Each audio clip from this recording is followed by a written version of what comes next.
भारतीय राजनीति में प्रधानमंत्री नरेंद्र मोदी और गृह मंत्री अमित शाह की जोड़ी को एक समय अटूट माना जाता था। दोनों ने मिलकर भारतीय जनता पार्टी को नई ऊंचाइयों तक पहुंचाया। हालांकि हाल के दिनों में उनके बीच मतभेदों की खबरें सामने आ रही हैं। आइए इस संबंध में उतार चढ़ाव और वर्तमान स्थिति पर विस्तार से नजर डालते हैं। नरेंद्र मोदी और अमित शाह की राजनीतिक यात्रा गुजरात से शुरू हुई। 1980 के दशक में जब मोदी राष्ट्रीय स्वयंसेवक संघ यानी कि आरएसएस के प्रचारक थे, तब उनकी मुलाकात युवा अमित शाह से हुई। दोनों ने मिलकर गुजरात में भाजपा के संगठन को मजबूत किया। मोदी के मुख्यमंत्री बनने के बाद शाह ने राज्य में पार्टी के विस्तार में महत्वपूर्ण भूमिका निभाई। उनकी इस साझेदारी ने गुजरात मॉडल को राष्ट्रीय स्तर पर पहचान दिलाई। 2014 के आम चुनावों में नरेंद्र मोदी के नेतृत्व में भाजपा ने प्रचंड बहुमत हासिल किया। इस जीत में अमित शाह की रणनीति कौशल का बड़ा योगदान था। शाह को पार्टी अध्यक्ष बनाया गया और उन्होंने संगठन को मजबूत करने के लिए कई महत्वपूर्ण कदम उठाए।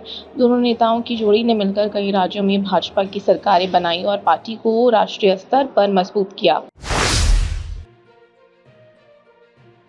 2022 में जब योगी आदित्यनाथ ने दूसरी बार उत्तर प्रदेश के मुख्यमंत्री पद की शपथ ली, तब से मोदी और शाह के बीच मतभेदों की खबर सामने आने लगी। सूत्रों के अनुसार अमित शाह ने योगी आदित्यनाथ के नाम का समर्थन किया था, जबकि नरेंद्र मोदी इस निर्णय से पूरी तरह सहमत नहीं थे। मोदी की प्राथमिकता किसी अन्य उम्मीदवार को मुख्यमंत्री बनने की थी, लेकिन शाह के दबाव में योगी को दोबारा मौका दिया गया। इस घटना ने दोनों नेताओं के बीच दरार की शुरुआत की। प्रधानमंत्री मोदी अपनी भ्रष्टाचार मुक्त छवि के लिए जाने जाते हैं। हालांकि अमित शाह की कुछ निर्णयों के कारण उनकी इस छवि पर सवाल उठने लगे हैं। उदाहरण के लिए 2010 में सोहराबुद्दीन शेख फर्जी मुठभेड़ मामले में अमित शाह का नाम सामने आया था, जिसके बाद उन्हें गुजरात के गृह मंत्री पद से इस्तीफा देना पड़ा था। इस घटना ने मोदी की स्वच्छता छवि पर असर डाला।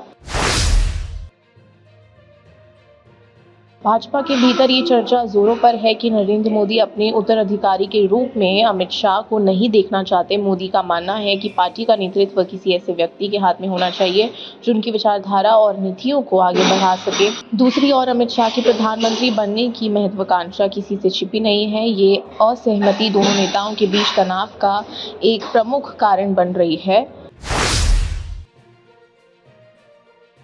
हाल ही में संसद में गृह मंत्री अमित शाह द्वारा डॉक्टर भीमराव अंबेडकर पर की गई टिप्पणी पर विवाद हुआ। विपक्ष ने शाह की आलोचना की, लेकिन प्रधानमंत्री मोदी ने उनका बचाव किया। हालांकि अंदरूनी सूत्रों का कहना है कि मोदी इस तरह के विवादों से बचना चाहते हैं, लेकिन शाह के आक्रामक रवैये के कारण उन्हें सार्वजनिक रूप से उनका समर्थन करना पड़ा। भाजपा के कई वरिष्ठ नेता महसूस करते हैं कि मोदी और शाह के बीच बढ़ते मतभेद पार्टी के लिए नुकसानदायक हो सकते हैं। संगठन के भीतर निर्णय लेने की प्रक्रिया में पारदर्शिता की कमी और व्यक्तित्व महत्वाकांक्षाओं का टकराव के कारण कार्यकर्ताओं में असंतोष बढ़ा है। यदि मतभेदों को समय रहते नहीं सुलझाया गया तो इसका असर आगामी चुनाव में देखने को मिल सकता है। नरेंद्र मोदी और अमित शाह की जोड़ी ने भारतीय राजनीति में कई सफलताएं हासिल की हैं, लेकिन वर्तमान में उनके बीच बढ़ते मतभेद पार्टी के लिए चिंता का विषय है। यदि ये मतभेद समय रहते सुलझाया नहीं गया तो इसका असर भाजपा के भविष्य पर पड़ सकता है। पार्टी के हित में दोनों नेताओं को अपने मतभेदों को दूर करके एकजुट होकर काम करना होगा, ताकि संगठन की एकता और मजबूत हो सके। कि अमित शाह के लिए बड़ी परेशानियां हो गई हैं। अमित शाह जो कि इस पार्टी के चाणक्य कहे जा रहे थे, उन्हीं चाणक्य के ऊपर वो सारी मुसीबत आ गई जो कि प्रधानमंत्री नरेंद्र मोदी ने 400 पार करके बोल तो दिया संसद में, लेकिन ऐसा हुआ नहीं। तो उन्हीं चाणक्य पर आज की तारीख में वो तमाम तरह के जिसे कहते हैं कि ठीकरा उन पर ही जाकर फूट रहा है। महाराष्ट्र के चुनाव में भी देखें आप और हरियाणा में, तो वहां पर रैलियां भी इनकी ज्यादा नहीं थी। वहां पर जो स्थानीय मतलब अगर रीजनल बात करें लीडरशिप की, तो उनको ज्यादा जिम्मेदारियां दी गई। ऐसी परिस्थिति में अब अमित शाह की मर्जी के बगैर देवेंद्र फडणवीस का भी नाम आ गया। हालांकि अमित शाह जो स्टेटमेंट्स ऑफिशियली सामने दे रहे हैं उनकी बात अलग है, लेकिन जो चर्चाएं हो रही हैं उसमें यह है कि अमित शाह के कॉम्पिटिटर कल को जो प्रधानमंत्री पद के लिए हो सकते हैं मोदी के रिटायरमेंट के बाद, तो उसमें योगी है, देवेंद्र फडणवीस है, नितिन गडकरी और तमाम नेता हैं। अब यहाँ पर मोदी जी आरएसएस के साथ में जो खाई बन गई थी उसे बैलेंस करने के लिए वापस से एक बार फिर से अपने उन तमाम ही दोस्तों को याद कर रहे हैं जो कभी दोस्त वाकई में हुआ करते थे, लेकिन काफी लंबे वक्त से ऐसी कुछ भी तस्वीर दिखाई नहीं दी। लेकिन अब धीरे धीरे रियायतें दिखाई दे रही हैं उस मामले में।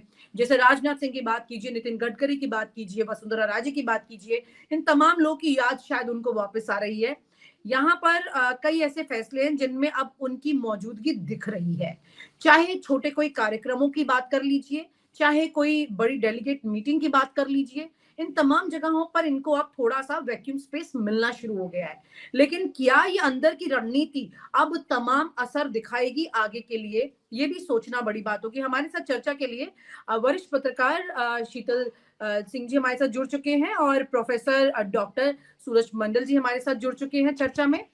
सर, मेरा सवाल आपसे है पहले कि ये मैं समझना चाह रही हूँ कि अगर अमित शाह नरेंद्र मोदी के साथ में डिफरेंसेस और डिस्टेंसेस पे आ जाते हैं तो बीजेपी में इसका क्या फर्क पड़ेगा?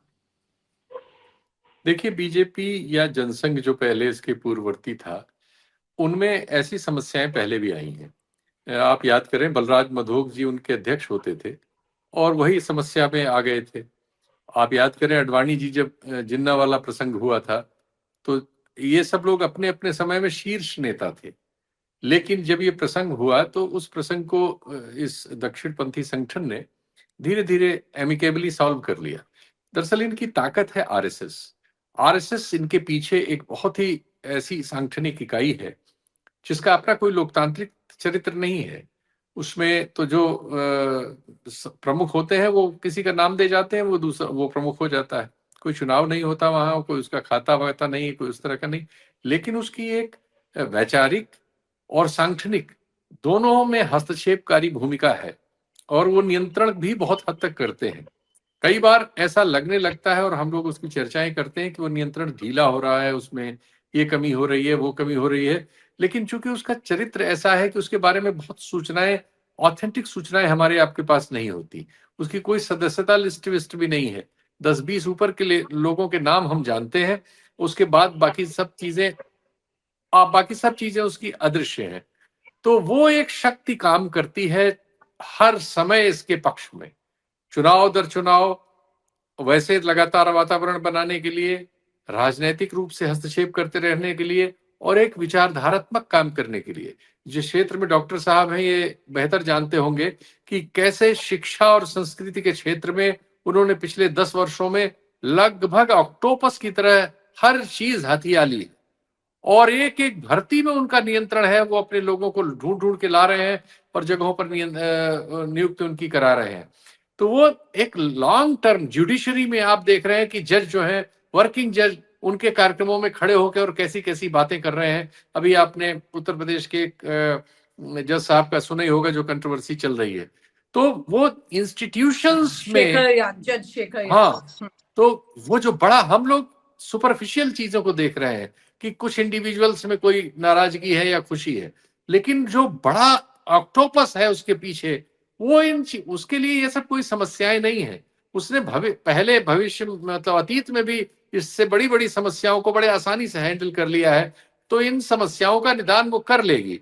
लेकिन यह है कि चर्चा तो राजनीति है, तो चर्चा न हो ऐसा नहीं है।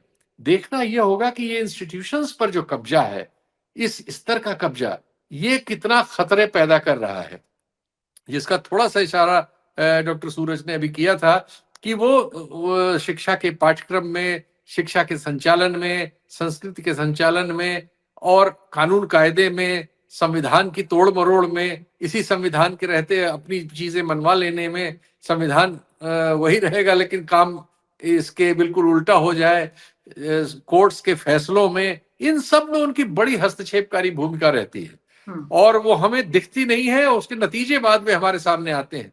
चुनाव में भी जब कोई चीज कहीं उनके विपरीत, यस, चुनाव में हम देखते हैं कि एक चुनाव में अगर उनको नुकसान हुआ तो अगले चुनाव में वो कैसे उसकी भरपाई कर लेते हैं।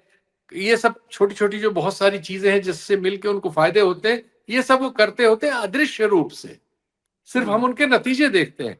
इसलिए मुझे लगता है कि ये जो भी समस्याएं आपने बताई हैं, ये होंगी, चूंकि मनुष्य है, काम कर रहे हैं, मनुष्यों में ये सब राग द्वेष रहना ही रहना है।